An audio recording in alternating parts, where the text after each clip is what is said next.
revenit la Echilibru. Sunt gazda dumneavoastră, psiholog Elena Harbour, iar astăzi voi răspunde la o altă întrebare de-a dumneavoastră. Chiar nu-și dă seama ce face. Chiar narcisicul este atât de rupt de realitate încât pur și simplu nu-și dă seama că face rău oamenilor.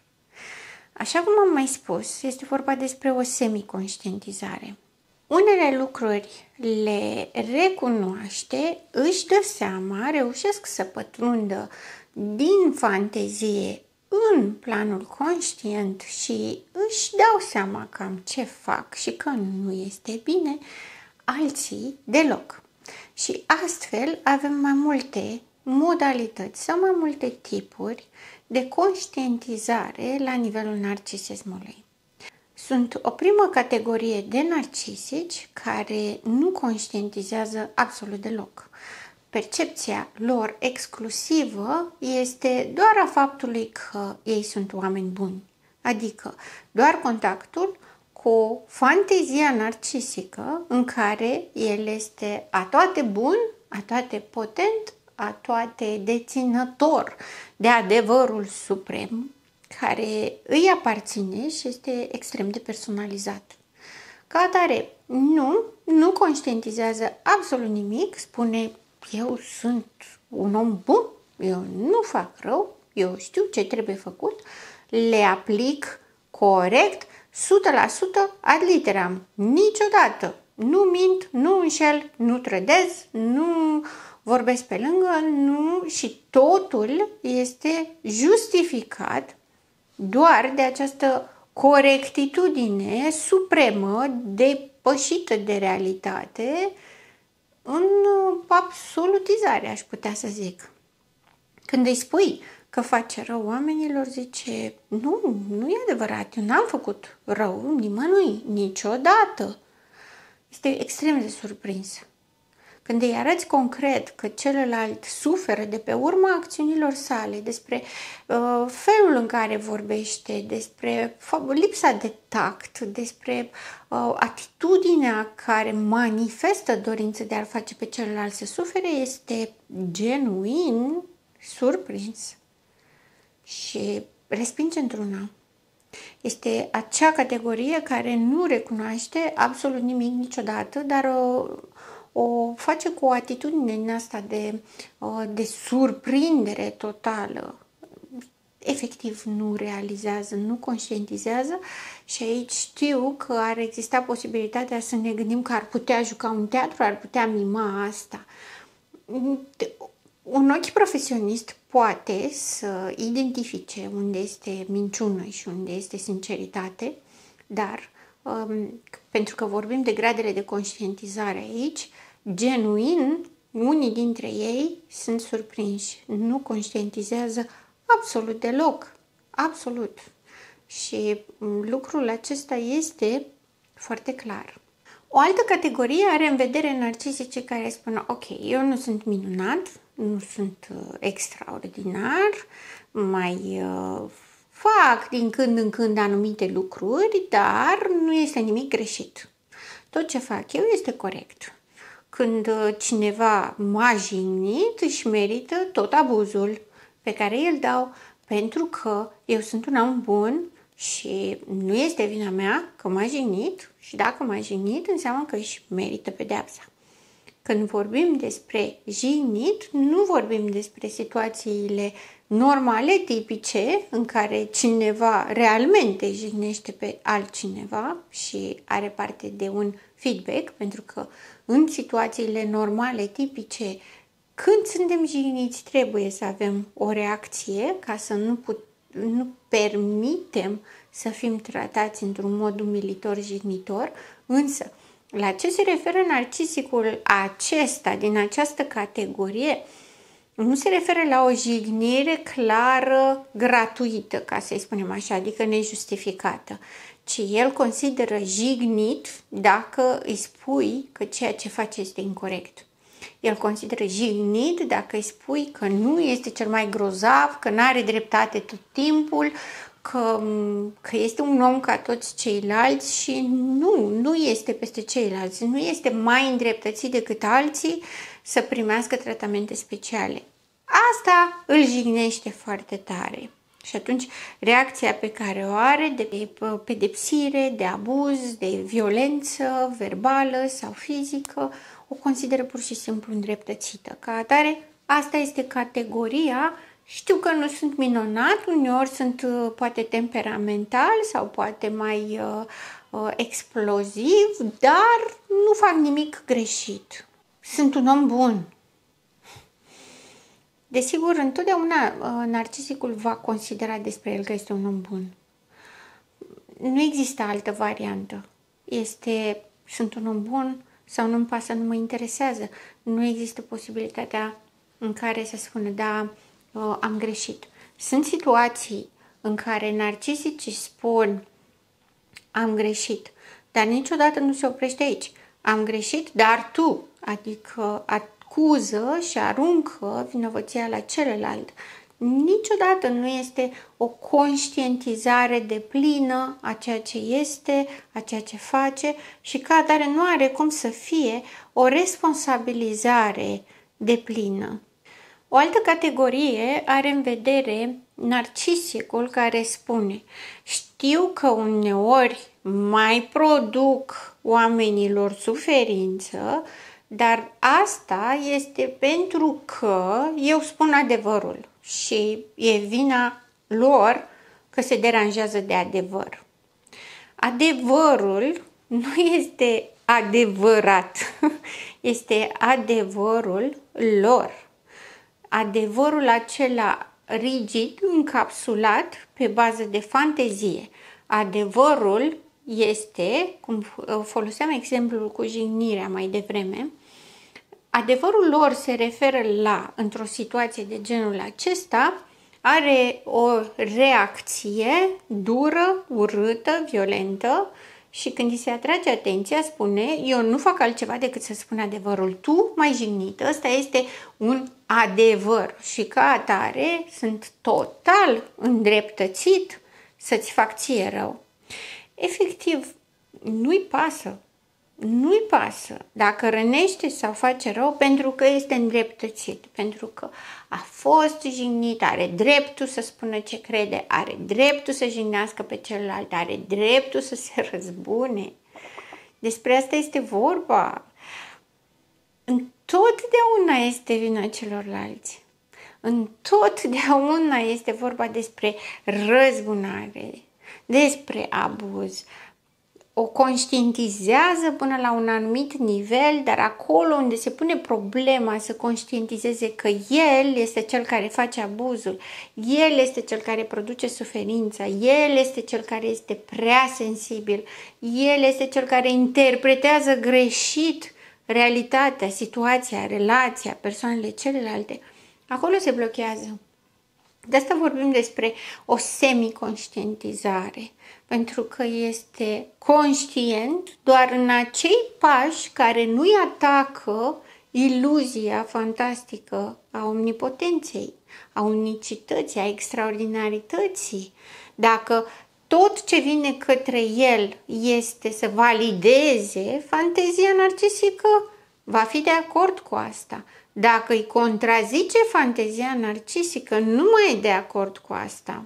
În momentul în care încercați să-l puneți față în față cu el, este extrem de reactiv și este reactiv, în primul rând, să îndepărteze sursa care produce acest disconfort, acest pericol de a atinge fantezia narcisică.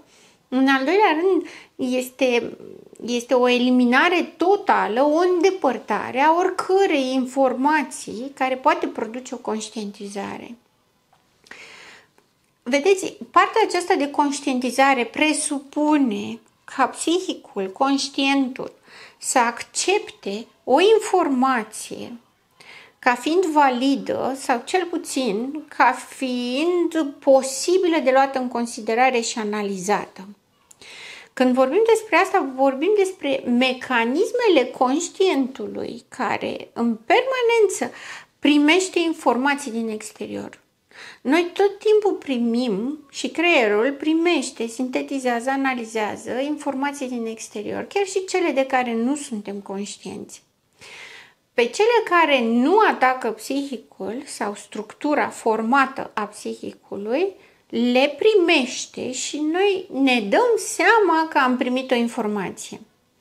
În momentul în care conștientul pune niște filtre bazate pe disfuncționalități, cum este la narcisic, adică a creat această idee a omnipotenței, a unicității și asta rămâne bătut în cuie. Nimeni nu se atinge de omnipotența lui, de unicitatea lui, de faptul că el este un om bun, perfect, superior din toate punctele de vedere, intelectual, moral, etic, social și așa mai departe. În momentul în care orice vine să contrazică, psihicul, conștientul, induce mecanismele de apărare care atacă ideea primordială și le dă pe toate la o parte. Ori ignoră, ori polarizează, ori neagă. Poate să facă absolut orice este la îndemână, doar ca să elimine această idee. Pentru că această idee ar provoca destructurarea iluziei narcisice, fantasmei narcisice și ar face un contact cu realitatea. Contactul cu realitatea a fost amenințător de moarte, distrugere, inexistență pentru narcisic și pentru celelalte patologii de asemenea. În momentul în care iau contact cu ceva care îmi produce inexistența, primul lucru pe care îl fac mecanismele psihice este să-l dea la o parte, să-l nege complet, să-l ignore. În momentul în care avem acest mecanism de apărare care ignoră informația, nu se mai produce conștientizarea. Nu pot să conștientizez ceva care îmi demonstrează că nu există. Și atunci se produc aceste blocaje la nivel psihic care nu-i permit conștientizarea. Există și categoria care vede, știe că este narcisism, vede ce face, că face rău, știe că face rău. Nu-i place chestia asta. Încearcă să se schimbe. Problema este că în momentul în care caută un ajutor real, tot ce îi se spune, tot ce cere, opune foarte multă rezistență, neagă, respinge. Exact ce spuneam mai devreme de mecanismele de apărare, le face pe aceleași, doar că le face în confruntarea cu o persoană care vrea să ajute sau persoana care este solicitată să ajute. Nu merge la terapie, deși uneori există tentative, încearcă bazat pe ideea că este unic și este superior și nimeni nu i-ar înțelege specialitatea, extraordinaritatea în care funcționează și spune dacă eu nu reușesc să ajung la un punct comun cu mine, nimeni altcineva nu poate. Și atunci terapeutul testează psihologul în ideea în care îi valideze că într-adevăr este unic și special, că nimeni nu poate să înțeleagă, nimeni nu poate să vadă după, nimeni nu poate să atingă ce este ascuns. În momentul în care intră în contact cu terapeutul și dacă terapeutul este specializat pe patologie și recunoaște patologia, pentru că, din păcate, sunt foarte multe situații în care terapeuții care sunt solicitați sunt formați pe alte arii din psihologie, sunt consilieri de dezvoltare personală sau nu sunt formați pe psihoterapie sau psihologie clinică, există riscul foarte mare să nu identifice patologia, să li se pară că discursul este coerent, este ok, da, teoria este minunată și atunci nu pot să reflecte sau, bazat pe propriile experiențe de viață, să aibă reticențe sau să se activeze sau, dimpotrivă, să fie cuceriți de acest șarm superficial al patologiei. Din păcate se întâmplă de foarte multe ori și atunci există două variante. Ori narcisicul spune am fost la psiholog și mi-a spus că am dreptate și totul s-a terminat, nu mai am nevoie să mă duc. Ori zice psihologul este prost, este nebun, mi-a pus niște întrebări sau mi-a zis niște lucruri de a demonstra că este incompetent. Adică exact mecanismele de apărare despre care vorbeam mai devreme, în care opune rezistență, respinge totul, respinge orice idee, pentru că ăsta este mecanismul de funcționare. Nu poate să ajungă în conștient. Chiar dacă ajunge în conștient după multe măcinări interioare, multă dramă, multă suferință, dar nu produce un insight și nu produce o schimbare. Veșnic, chiar dacă încearcă terapia, chiar dacă face parte din categoria în care văd, știu, înțeleg, veșnic este frustrat pentru că îi se pare că terapeutul sau persoana investită să ajute la această transformare, să scape de narcisism, îi se pare că îi cere prea mult, mult mai mult decât poate oferi, mult mai mult decât poate face și atunci se frustrează până de respinge, lucru care se întâmplă foarte repede, dată fiind sensibilitatea narcisicului extrem de mare și capriciozitatea sa. Capriciozitatea sa este văzută din exterior ca fiind mofturi. Pe de altă parte, în interiorul narcisicului este trăită ca limite și bariere peste care nu poate trece pentru că de acolo se destructurează. Și senzația narcisic de destructurare nu este o senzație pe care o are un om cu dezvoltare tipică în care simt că mi-am depășit limitele, nu mai pot, încep și dau erori. Senzația pe care o are narcisicul de destructurare este de, dacă puteți să vă imaginați, o explozie internă în mii de bucățele de nu se poate să le lipească la loc, adică este o dezintegrare internă, psihică. Și senzația că n-ar mai putea niciodată să pună la loc piesele să fie vreodată un om întreg și atunci categoric respinge. Mai sunt două categorii. Sunt o categorie care nu știe, nu conștientizează, nici nu-i pasă, nu-l interesează, pur și simplu nu-l interesează absolut deloc, orice îi spune trece pe lângă el, categoric, își păstrează numai visul și în discurs rulează visul, de a impresia că pur și simplu vorbind cu el, nu ești acolo, nu te aude, nu te vede, vorbești singur la pereți. Și mai este categoria la care știe că este narcisic, știe că face rău, dar pur și simplu nu interesează, ba chiar este sfidător pe chestia asta. Se promovează așa. Da, eu sunt superior, știu că sunt narcisic și ce o să faci cu asta? Ce o să-mi faci? Nu poți să-i faci nimic narcisicului pentru că este peste toată lumea. Și atunci este iarăși o semiconștientizare. Vedeți, toate aceste categorii pe care vi le-am expus, sunt 6, toate presupun o conștientizare tangențială, minimă. Nu este în plenitudine, pentru că narcisicul nu este capabil de insight. Ca să poată să facă un insight, ar presupune ca mecanismele de apărare despre care vorbeam mai devreme, care sunt născute instinctual să protejeze integritatea psihicului, ar trebui să fie suficient de relaxate, să fie în siguranță, cât să nu se mai manifeste.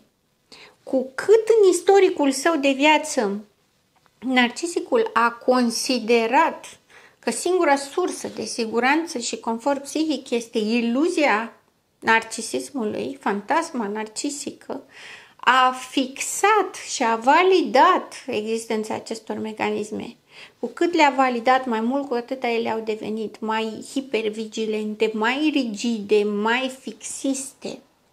Și atunci, în momentul în care încearcă cineva să atingă acolo, chiar și narcisicul însuși, chiar dacă narcisicul se întreabă vreodată dacă el a greșit, mecanismele de apărare vin și fac toată treaba, șterg cu buretele tot instant. Adică, chiar dacă vreodată veți vedea un narcisic care se întreabă dacă a greșit, veți observa până apucați să-i dați un răspuns la această întrebare, cum imediat schimbă perspectiva și spune da, eu, chiar dacă ălălalt a suferit, eu trebuia să-mi iau dreptatea înapoi, eu trebuia să reacționez, că era, nu așa fac toți oamenii fac așa, dar eu i-am arătat cine este șeful, eu sunt bine, eu am făcut nu știu ce, da? Adică întotdeauna se va întoarce la această fantezie narcisică care presupune unicitatea